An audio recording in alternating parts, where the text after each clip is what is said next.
Som, testando. Muito obrigado, Isabela, pela linda mensagem musical. Primeiramente, boa noite, igreja. Boa noite, igreja. Uma feliz semana a todos. Que a paz, a graça, o amor de nosso Deus possa estar com cada um de vocês nessa noite. Que bom que mais uma vez você atendeu ao chamado do Espírito Santo para vir cultuar o meu Deus e o seu Deus e prestar a sua adoração. Tenha certeza que Deus está muito feliz com a sua presença. E que bom que você venceu a preguiça, que bom que você venceu ali talvez uma tarde mais prolongada de sono, até porque ontem nós tivemos grandes atividades, né, no Dia Mundial do Jovem Adventista. Durante a manhã nós tivemos uma programação muito especial, na verdade, com cultos, com louvor muito especial. Nós tivemos também aí uma linda refeição em comunidade. À tarde nós fizemos uma visita para um casal muito especial que está aqui conosco, uma saudação de Otávio, como para a amiga Mari. Sejam muito bem-vindos mais uma vez. E de noite, nós tivemos aí uma pastelada muito gostosa, na verdade. Nós tivemos até pastel de Nutella e foi muito bom. Nós passamos momentos maravilhosos juntos. Uma programação jovem e hoje nós ainda estamos finalizando, na verdade, uma programação jovem, não é mesmo? Nós estamos finalizando uma série sobre o altar. Que vocês hoje possam estar orando por mim. Meu nome é Alan Bruno, eu frequento aí quase 3 anos dessa igreja e que eu não venha falar por mim mesmo, mas que o Espírito Santo venha falar por meio de mim, que a mensagem possa ser relevante, primeiramente para a minha vida e para a sua vida também. Como eu disse, nós estamos finalizando aí uma série sobre o altar. E nós vimos já sobre o altar da cama, com o irmão Gabriel, o altar da mesa, com o Fernando Bellini, o altar da igreja, com o Ridley, e hoje, mas não menos importante, nós estaremos vendo sobre um altar que talvez seja um dos mais difíceis de se construir, um altar onde seja um dos mais difíceis de se manter ao longo dos dias. E é um altar que somente o Espírito Santo pode nos ajudar a manter acesa ao longo da nossa vida. Eu estou falando aqui, irmãos, do altar do coração. E quando eu digo coração, irmãos, eu também me refiro à mente. Porque na linguagem bíblica, quase sempre uma coisa é sinônimo também da outra. E também, irmãos, não tem como eu falar sobre altar sem falar sobre adoração. E, primeiramente, nessa noite, eu lanço a primeira pergunta para a igreja, que é... Tá funcionando? Que é a seguinte... Tá ligado aqui, né? Não está funcionando? Tem que ser comigo mesmo. Nunca aconteceu isso com ninguém. Todo mundo que veio aqui funcionou. O inimigo está irado.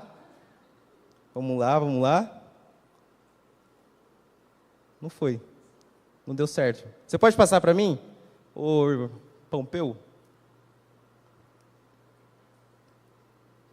Ah, sim, agora sim. A primeira pergunta que eu lanço à igreja esta noite é a seguinte: o altar do teu coração adora a qual Deus? Quem tem ocupado a minha ou a sua mente? E antes de nós adentrarmos nesse assunto, irmãos, eu convido você agora a baixar a sua cabeça, para juntos pedirmos a presença e a unção do Espírito Santo, antes também de abrirmos a sua palavra. Vamos orar? Querido, grandioso e amado Deus, muito obrigado, Senhor, primeiramente pelo dom da vida e por mais essa oportunidade estamos aqui para louvar e agradecer teu santo nome, Senhor. Obrigado pelo dom da vida, Senhor, e obrigado por essa oportunidade de estar falando da tua palavra. Pai querido, que o Senhor venha nos abençoar, que o Espírito Santo possa nos auxiliar no entendimento de cada texto que nós formos ler aqui nesta noite. E que a mensagem, Senhor Deus, possa adentrar no nosso coração e que nós possamos ser praticantes dela. É isso que nós pedimos, é isso que nós te agradecemos, em nome de Jesus. Amém. Irmãos, nós sabemos que estamos inseridos num grande conflito cósmico, não é verdade? Entre o bem e o mal, entre luz e trevas, entre Deus e Satanás. E conflito esse que já está definido o seu vencedor, não é mesmo? Jesus Cristo, amém? Todavia, mesmo após ser confirmada essa vitória de Jesus na cruz do Calvário e selado isso na sua ressurreição, o inimigo, vendo que ele não tinha mais alternativa nenhuma para virar esse placar, e que o seu destino e o dos seus anjos já estava traçado, já estava também selado, ele então empenhou seus esforços ao longo de eras em diligente estudo sobre a mente e o comportamento humano, a fim de fazer com que o homem peque, a fim de fazer com que o homem se separe de Deus, quer seja de forma consciente ou principalmente inconscientemente, e assim ele se perca da mesma forma que ele e seus anjos, e tenha a destruição eterna. E ao longo de muitas passagens da Bíblia, irmãos, nós podemos ver isso claramente, esse conflito entre o bem e o mal. E o que eu escolhi essa noite, o relato que eu escolhi essa noite, que nós podemos ver muito bem isso, está em 1 Reis, no capítulo 18, verso 20. Se vocês quiserem abrir lá, podem abrir. Que nós encontramos lá o relato da história do profeta Elias, no Monte Carmelo. Eu não irei ler o relato em si, mas eu gostaria apenas de resumi-lo de forma bem breve, que eu acredito que é uma história que todos nós conhecemos, né? Está ali Elias, no Monte Carmelo, juntamente com 450 profetas de Baal e outros profetas de Azerá, e ao redor do Monte Carmelo está reunida ali toda a congregação de Israel, para um desafio. O Deus que lançasse, né, ou seja, que consumisse o altar com fogo, esse seria o Deus verdadeiro. E de forma aí milagrosa, irmãos, Deus aí lança fogo do céu, e o altar ele é consumido por inteiro, revelando ser ele o único Deus digno de toda adoração e toda a honra. Mas o que eu gostaria de destacar nessa noite, na verdade, não é bem esse evento, embora seja o ápice talvez da história do profeta Elias, mas eu gostaria de destacar a condição espiritual do povo de Israel naquela época, que estava marcada, que estava mergulhada em apostasia, que estava mergulhada em idolatria. Olha o que diz lá em 1 Reis, no capítulo 16, do verso 30 ao 33.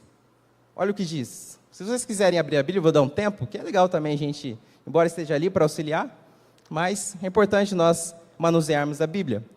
Diz o seguinte: Acabe, filho de Onri, fez o que era mal aos olhos do Senhor, mais do que todos os que foram antes dele. Tomou por mulher a Jezabel, filha de Etbaal, rei dos Sidônios, e foi e serviu a Baal e o adorou. Levantou um altar a Baal na casa de Baal que edificara em Samaria. Também fez um poste de Aserá. Essa era a condição. O paganismo, a idolatria estava tão enraizada na vida daquele povo, se tornou algo tão rotineiro que foi institucionalizado pelo governo. Foi motivado pelo próprio rei Acabe. E Elias, sabendo disso, sabendo a condição do povo, nos versos seguintes, nos capítulos seguintes, lá em Reis 18, verso 21, ele diz ao povo: Até quando cocheareis entre dois pensamentos? Se o Senhor é Deus, seguiu. Se Baal, seguiu então. Elias ali estava denunciando a divisão espiritual do povo. Até quando vocês vão andar divididos? Até quando vocês vão servir a dois senhores? Se Deus for Deus, então serve a Deus, mas se não for, vai seguir a Baal, mas não fica no meio do caminho. Irmãos, eles estavam tentando adorar a Baal, mas por consciência pesada, porque eles sabiam que isso era errado, e ao mesmo tempo eles estavam querendo adorar a Deus. Isso aos olhos de Deus é pior ainda. Vocês se lembram o que fala lá em Apocalipse, a carta à igreja de Laodiceia? Antes vocês fossem frios, ou vocês fossem quentes, mas vocês são mornos. Eu estou prestes a vomitar vocês da minha boca. Essa era a condição do povo na época de Elias. E sabe, irmãos, esse também pode estar sendo a minha e a sua realidade. Talvez o altar do nosso coração, que deveria ser unicamente e exclusivamente para adorar ao nosso Deus, tenha cedido espaço, ainda que milimétrico, a um outro ídolo, da mesma forma que o povo fazia no passado. Olha o que Jesus nos alerta em Mateus, no capítulo 6, verso 21. Não sei se dá para ler ali, mas abra sua Bíblia. Em Mateus capítulo 6, verso 21, Jesus nos diz o seguinte: Porque onde está o teu tesouro, aí estará também o teu coração.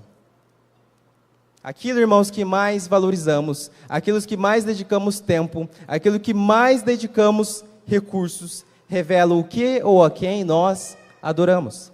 Não precisa necessariamente, irmãos, nós levantarmos um Baal na nossa casa, um ídolo feito de paus e pedras, para que isso aconteça. Basta nós trocarmos o momento de oração, de comunhão, de estudo da palavra, de aprimoramento tanto pessoal como para a obra, e ao invés disso, nós utilizarmos esse tempo em coisas fúteis, em coisas que não acrescentam em nada em nossas vidas. Em nada. E sabendo disso, sabendo o inimigo que o ser humano ele não precisa ser 100% dele para ser dele, ele tem nos oferecido ídolos que aparentemente são inofensivos, mas que na realidade entorpecem a nossa mente e nos impedem de ter uma adoração verdadeira, uma adoração sincera ao nosso Deus. E é por isso, irmãos, que nessa noite eu trouxe aqui duas armadilhas, dois perigos que aparentemente são inofensivos, que são sutis. E pela sutileza carregam consigo aí o perigo, porque nós não sabemos se aquilo é certo ou errado, nós não temos talvez um direcionamento muito certo sobre aquilo, e aí nós não fazemos nenhuma coisa e nem outra. E aí o nosso coração fica dividido. E coração dividido não é terra de ninguém. Não é terra de ninguém. E o primeiro engano, irmãos, que eu separei, o primeiro ali, vamos colocar como um perigo sutil, ele está a 1 palmo de distância de nós. Talvez esteja sendo utilizado agora por vocês, por mim, que é o celular. E todos os aparelhos que se assemelham a ele. Tablets, notebooks. Mas, caros irmãos, antes de vocês rasgarem as vestes, jogarem a Bíblia aqui em mim, eu não estou endemonizando aqui o uso disso, não, de forma alguma. De forma alguma. Isso é um instrumento, muitas vezes, de comunicação, principalmente, de trabalho, da nossa rotina que organiza. Isso não é o mérito, e vocês sabem muito bem disso. Todavia, se nós não utilizarmos esses instrumentos que se assemelham a ele, ele pode virar um instrumento de maldição nas nossas vidas. Nos afastar de Deus e, principalmente, pior, nos tirar a salvação. A salvação. Irmãos, nisso eu gostaria de falar de forma bem breve sobre algumas pesquisas que falam sobre o tempo de uso em redes sociais e também em canais de streaming. Os famosos aí Netflix, Prime e etc. Olha o que diz aqui, ó. Relatório digital de 2024, produzido pelas empresas We Are Social e Matwater. Olha o Duolingo fazendo a festa aí. Os brasileiros, olha o que diz, os brasileiros passam em média 9 horas e 13 minutos por dia conectados à internet. E uma parte significativa desse tempo é dedicada às redes sociais. E dados do mesmo relatório indicam que os brasileiros passam cerca de 29 horas por semana nas redes sociais. Isso dá em média 4 horas por dia. E isso coloca o Brasil entre os países que mais passam tempo online no mundo. Isso estamos falando sobre as redes sociais, irmãos. Instagram, TikTok. Agora sobre os canais de streaming. Olha só o que outra pesquisa diz. A empresa de cibersegurança NordVPN mostrou que os brasileiros passam mais de 13 horas por semana assistindo filmes e séries em plataformas de streaming. Isso equivale a aproximadamente 1 hora e 50 minutos por dia. Outro levantamento aponta que 49% dos brasileiros assistem entre 2 e 4 horas de conteúdo por dia, enquanto 6% passam mais de 6 horas diárias assistindo streaming. Isso está na pesquisa aí, consumo de streaming na América Latina de 2024. E creio que essas estimativas tenham só crescido entre 2024 a 2026. E o que eu falo para os irmãos se alertarem nessa noite é: será que nós estamos fazendo parte dessas estimativas? Será que esses canais têm roubado o nosso tempo que deveria ser dedicado à comunhão, à oração, ao estudo da palavra, ao estudo da lição da escola sabatina, e ao invés disso nós temos passado horas e horas e horas, e às vezes até gastando dinheiro em redes sociais, em TikTok, enrolando ali o feed, vendo vidas de pessoas que nós nem conhecemos e não queremos conhecer, vidas de famosos, quem ficou com quem traiu quem se divorciou, quem casou com quem. Não agrega nada da minha na sua vida. Ou talvez estamos utilizando esse tempo em ver filmes e séries que contêm ali promiscuidade, aquela sexualidade precoce dos adolescentes, drama, terror, assassinatos. Horas e horas nisso, irmãos. Horas e horas. E dessa forma, irmãos, Satanás, ele tem caminho livre para colocar o lixo dele nas nossas mentes. porque nós somos moldados por aquilo que vemos e ouvimos. Olha o que diz lá em Mateus, no capítulo 6, versos 22 ao 24. A candeia do corpo são os olhos, de sorte que se os teus olhos forem bons, todo o teu corpo terá luz. Se porém os teus olhos forem maus, todo o teu corpo será tenebroso. Se portanto a luz que há em ti são trevas, quão grandes serão tais trevas? Ninguém pode servir a dois senhores, porque ou há de odiar um e amar o outro, ou se dedicará a um e desprezará o outro. Não podeis servir a Deus e a Mamon. Não podemos servir a dois senhores, irmãos. E aqui Mateus nos faz um alerta, nos questionando o que nós estamos colocando na frente dos nossos olhos. Porque aquilo que nós colocamos influencia na forma que nós agimos, influencia na forma que nós pensamos. E mais do que isso, revela o que ou a quem nós adoramos. E mais uma vez, irmãos, eu reitero a pergunta que eu fiz inicialmente. O altar do teu coração adora a qual Deus? O altar do teu coração adora a qual Deus? Olha só, irmãos, o que o livro Mensagens aos Jovens, no capítulo Leitura de Ficção, nos diz. Leituras de ficção estão entregando-se ao mal que destrói a espiritualidade, eclipsando a beleza da página sagrada, tirando o brilho, né? Cria uma excitação doentia, febril imaginação, incapacita a mente para a utilidade, separa a alma da oração e a desqualifica para qualquer exercício espiritual. A desqualifica para qualquer atividade que seja relacionada ao céu e à eternidade. E ela vai mais além. Em Testemunhos Seletos, volume 1, página 505, ela nos diz: uma das maiores razões porque nós, igreja, temos tão pouca disposição de chegar mais perto de Deus mediante oração, é de se haver incapacitado para essa sagrada obra por meio de leituras de histórias fascinantes, as quais têm estimulado a imaginação e despertado profanas paixões. Agora eu quero que vocês leiam esse trecho comigo, de vermelho. A palavra de Deus se torna chata. A hora da oração é esquecida. A menos, porém, que se quebre o encanto, que se quebre o feitiço, que os domina, onde em breve compreender que a porção do transgressor é a parte que lhes cabe. Querem mais clareza que isso? Ah, mas isso está falando de leitura. Eu não leio, eu só assisto. É um bom argumento. Mas, igreja, vocês vão de concordar comigo que antes de uma série se tornar série, ou antes de um filme se tornar filme, ele precisa ser escrito. Ele precisa de um roteiro. Então, esse texto ele também se aplica. Ele também se aplica. Irmãos, nós somos transformados pelo que contemplamos. Quando nós vemos aí uma criança mal educada, sem modos, falando um monte de palavrão, mais do que um adulto, a quem nós culpamos? A ela ou aos pais? Isso a grande maioria das vezes os pais, né? Porque tem criança que vão falar, né?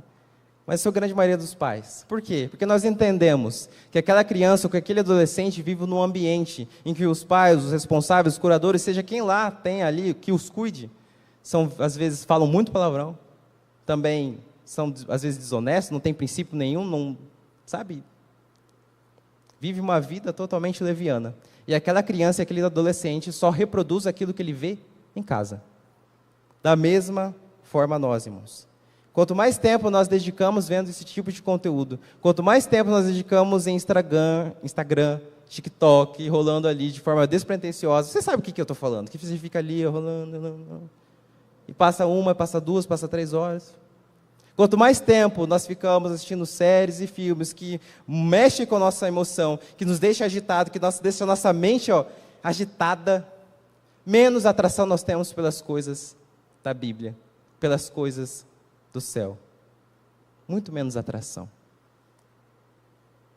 Sabe, quando nós vamos pegar a Bíblia para ler, os momentos de meditação, isso quando nós lembramos, esses momentos se tornam desagradáveis. Esses momentos são difíceis. Eu não consigo me concentrar num verso da Bíblia. Eu não consigo passar 1 minuto em oração. Eu não consigo estudar direito a lição da minha escola sabatina. E aquele momento de comunhão se torna um calvário. E eu não quero mais fazer. Eu não quero mais fazer, porque não me atrai mais. Não me atrai.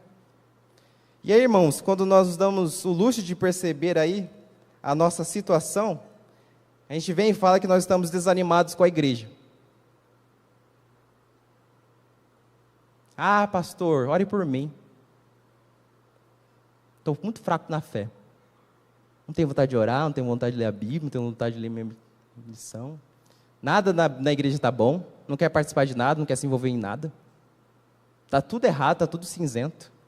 E a gente pede oração, pastor, ora para mim, ora para mim. Minha espiritualidade. Eu não sei o que está acontecendo comigo, pastor.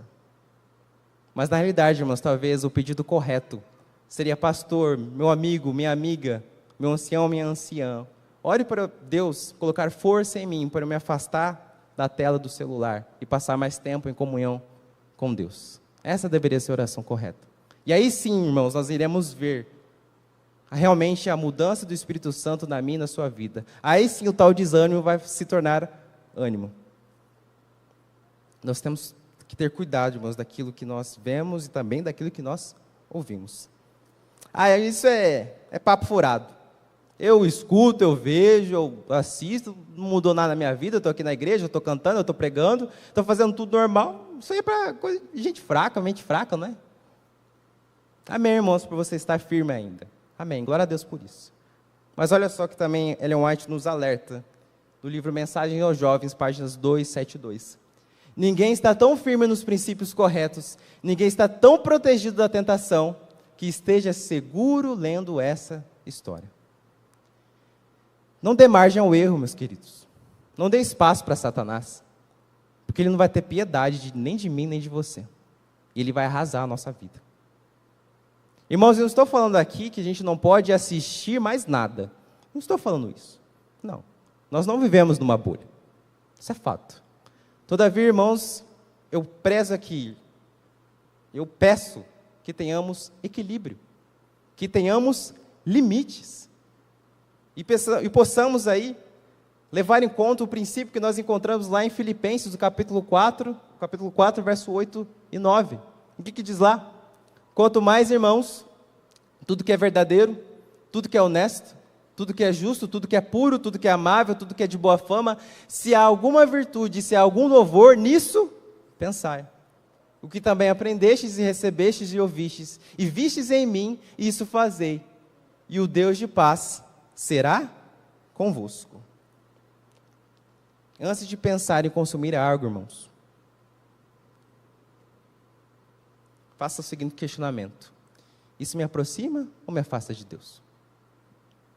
Tenha certeza que o Espírito Santo lhe dará a devida instrução e você irá fazer a melhor escolha. Irmãos, vocês concordam comigo que esse tema da oração é muito abrangente, não é verdade? Poderia ter trazido aqui outros temas, outras coisas que podem se tornar ídolos na nossa vida. Por exemplo, o consumismo. Shopee da vida, o Shein, nosso cartão de crédito está lá, registrado, e aí compramos coisas que muitas vezes a gente nem precisa, e arrebenta a nossa vida financeira, simplesmente porque nós queremos comprar. Poderia colocar também vícios em pornografia. Ainda não, Eros. Ainda não cheguei no final. Vícios em jogos de azar, que também tem destruído muitas famílias, tem se tornado um ídolo. O excesso do trabalho, a ânsia de correr em busca de dinheiro, quer mais dinheiro, e mais dinheiro, e mais dinheiro. E aí eu chego na minha casa, estou tão exausto de trabalhar que eu não consigo nem fazer oração para dormir. E aí eu já acordo cansado, eu vou direto para o trabalho, e esse ciclo se repete, e não tenho mais tempo para Deus. Isso também pode se tornar um ídolo na nossa vida. Irmãos, até a mesma forma que nós cuidamos do nosso corpo, revela a quem adoramos. E esse é o segundo ponto que eu gostaria, o segundo e último ponto que eu gostaria de destacar nessa noite, que é sobre o cuidado com o nosso corpo. Irmãos, vocês se lembram aí da história de Azarias, Ananias e Misael? Também conhecidos como Sadraque, Mesaque e Abednego? Aqueles 3 jovens que foram levados cativos para a Babilônia, para aquela terra pagã. Você se recorda qual foi uma das primeiras provas que eles foram, que tiveram que passar? Foram provas relacionadas à temperança. Foram provas relacionadas ao estilo de vida, à saúde. O que prevaleceu no final? A fidelidade. Aqueles jovens escolheram não se contaminar com as finas iguarias do rei, e tampouco com o vinho que era servido e bebido na mesa do rei. E qual que foi o resultado disso? Qual que foi o resultado da fidelidade deles? No final das contas, eles eram 10 vezes mais inteligentes e muito mais de boa aparência do que os demais que estavam com eles ali. Irmãos, nós precisamos cuidar do nosso corpo. Olha o que Paulo fala em 1 Coríntios, do capítulo 6, verso 19. Ou não sabeis que o vosso corpo é templo do Espírito Santo, que habita em vós, proveniente de Deus, e que não sois de vós mesmos? Quem disse que meu corpo e minhas regras? Não, isso não existe. Meu corpo, mas as regras são do Espírito Santo. E olha o que ele continua dizendo lá em 1 Coríntios 10, 31. Portanto, quer comais, quer bebais, ou façais qualquer outra coisa, fazei tudo para a glória de Deus. Irmãos, não é preciso ser um especialista em saúde, ter um médico aqui falando que nós precisamos cuidar do nosso corpo. Porque o corpo e a mente guardam íntima relação. E o Espírito Santo fala através de nós por onde? Pela mente. E se o corpo não estiver são, a mente também não estará. E nós teremos dificuldade em ouvir e ver os desígnios que Deus tem para cada um de nós. Olha o que o livro Ciência do Bom Viver nos diz. Entre a mente e o corpo existe uma misteriosa e maravilhosa relação. Reagem um sobre o outro. Conservar o corpo em estado saudável, desenvolver-lhe as forças para que cada parte da máquina viva funcione harmoniosamente, deve ser o primeiro estudo da vida. Precisamos cuidar do corpo, irmãos. Precisamos mudar alguns hábitos. E sim, quando alguém ele aborda esse tema, seja no aspecto que for, também não vem no meio de nós um pensamento muito perigoso, que tenho certeza também que reverbera na mente de muitas pessoas aí fora. Esse assunto da saúde é muito bom, esse assunto da saúde é muito relevante, porém, não é ponto de salvação. Eu não preciso fazer.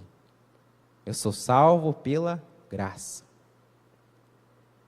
Irmãos, o perigo dessa frase é que ela está servindo de muleta para muitos não irem além por Cristo, para não fazer certas mudanças na vida por Cristo, sendo que Ele foi muito além por mim e por você, Ele deu a vida dEle por mim e por você.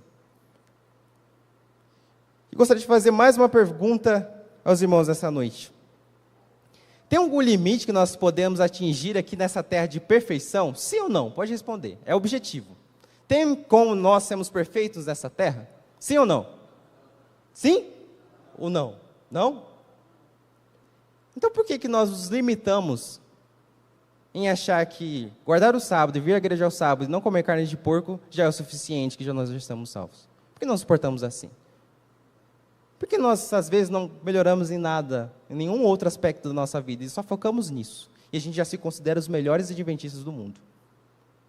Irmãos, imagine se Jesus nos tratasse da mesma maneira. Imagine o seguinte cenário.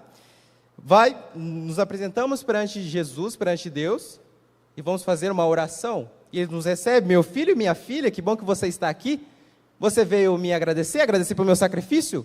Ah, não? Não veio?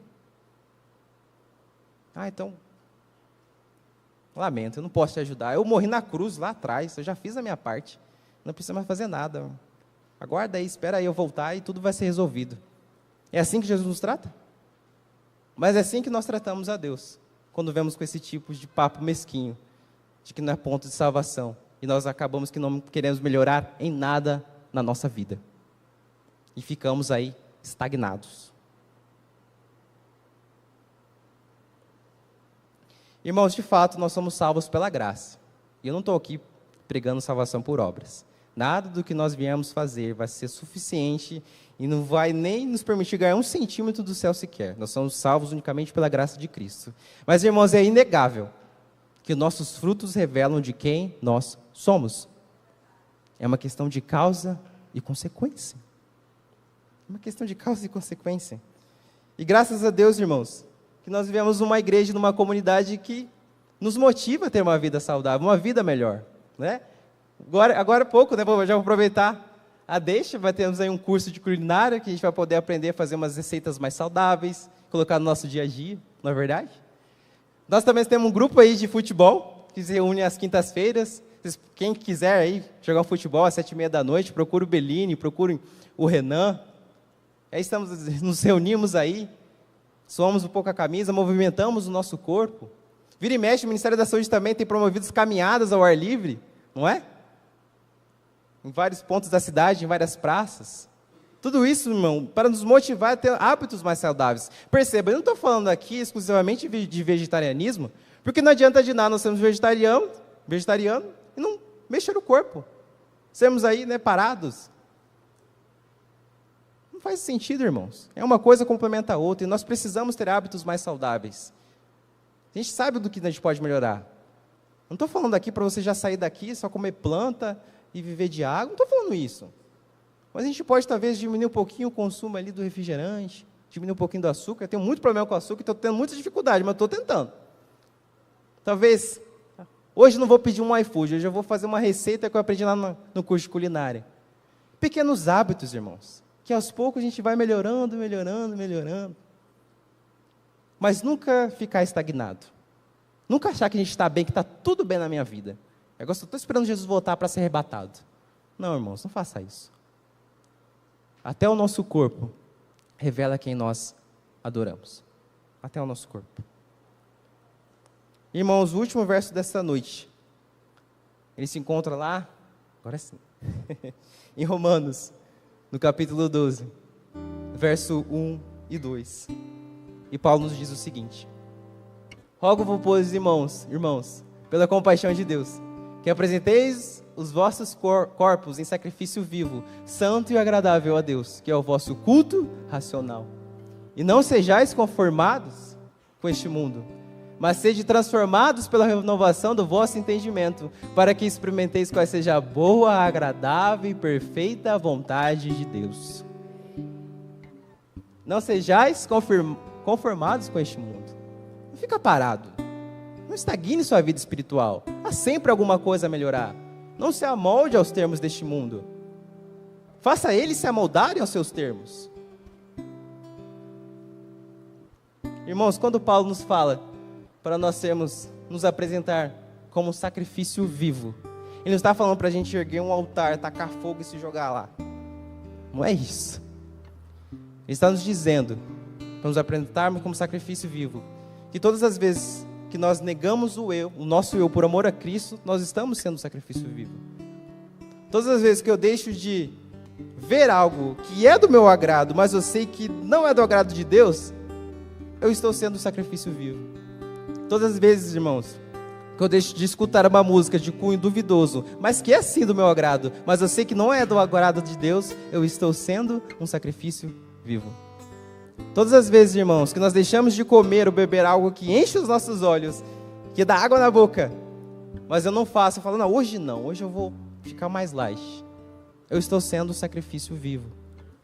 Todas as vezes, irmãos, que eu deixo de ver, de escutar, de comer, de beber, de vestir, de usar, eu estou sendo um sacrifício vivo, por amor ao Senhor Jesus. E amigos, vai chegar um momento que isso vai se tornar tão natural, na minha e na sua vida, que nós vamos declarar que nem Paulo, em Gálatas capítulo 2, verso 20. Já estou crucificado para o mundo, e já não vivo mais eu, mas Cristo vive em mim. Não vai mais importar o que eu quero, aquilo que eu penso, não. Vai importar se isso agrada ou não, meu Deus.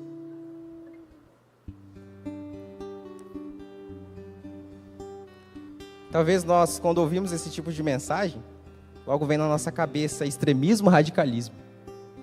Mas que em nome de Jesus, sim, que em nome de Jesus, esse pensamento possa ser repreendido da minha mente e da sua mente. Porque não há radicalismo nenhum quando a questão é a entrega pessoal e do nosso coração a Deus. Não há radicalismo nisso, não há extremismo nisso.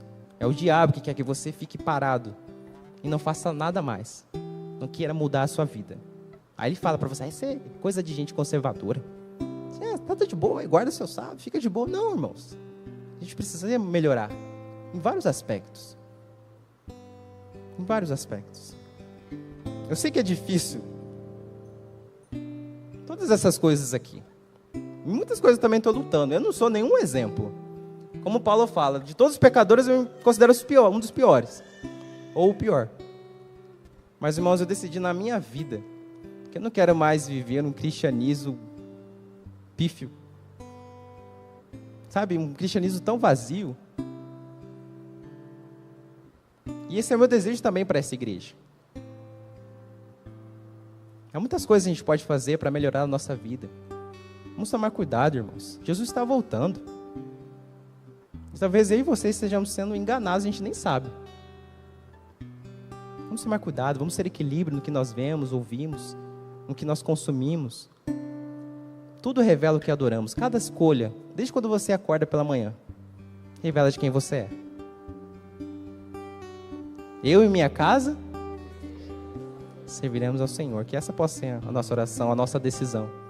Não servimos a ninguém mais que não seja o nosso Deus, o único e digno que é toda adoração e de toda glória. Ai, mano, não chora não, senão eu vou chorar também.